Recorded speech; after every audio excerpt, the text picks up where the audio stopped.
नाज़रीन, सॼे मुल्क जी घोटकी में भी करबला के शहीदन की याद में मातमी जुलूस बरामद करे मजलिसूं बर्पा करण जो सिलसिलो जारी है। घोटकी वेझो कोहारा बस स्टॉप वट इमाम बारगाह का मातमी जुलूस बरामद करे मजलिस बर्पा कई वई। ॾिसूं था उन हवाले से मुश्ताक लगारी की रिपोर्ट।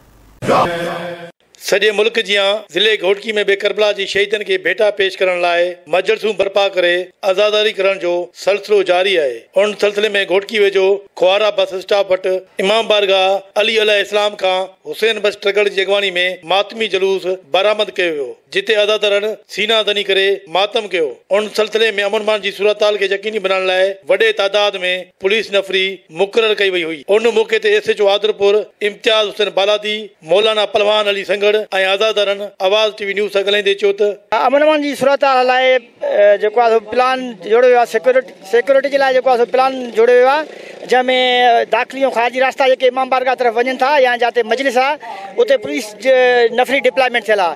हर ईंदड़ वेंदड़ शख़्स की उते चेकिंग थिए थी ऐं उन खां पोइ उन सां गॾु ॿियूं सिक्योरिटी एजेंसियूं जेके आहिनि उन्हनि जी नफ़री बि हिते मौजूदु आहे ऐं रेंजर्स बिल्कुलु असां सां मौजूदु आहे ऐं अलर्ट आहे ऐं कंहिं बि क़िस्म जो कोई भी ख़दशात जी उमेद न आहे।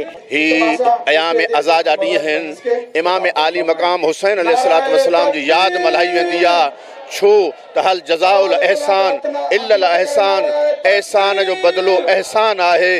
इमाम हुसैन जो असां ते एहसान आहे जो असांखे कलमो पढ़ण बचायईं ऐं कलमो सेखारियईं, निमाज़ के बचायईं, दीन के बचायईं। टिचरी में जो करबला के मैदान में इमाम हुसैन अलैहिस्सलाम पंहिंजे नाने जी उम्मत की इस्लाह ख़ातिर करबला वियो।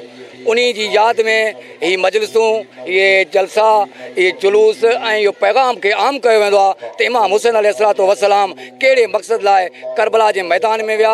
मौला इमाम हुसैन अलैहिस्सलाम पंहिंजे आल सां, अक़रबा सां ऐं पूरे सहाबा सां करबला के मैदान में कुर्बानी ॾेई करे इस्लाम की आबियारी कई। उसके पिया आल मोहम्मद की ड्यूटी आहे या नबी सल्लल्लाहु अलैहि वसल्लम की आल की ड्यूटी आहे, हर मुसलमान के ॾियणु फ़र्ज़ आहे।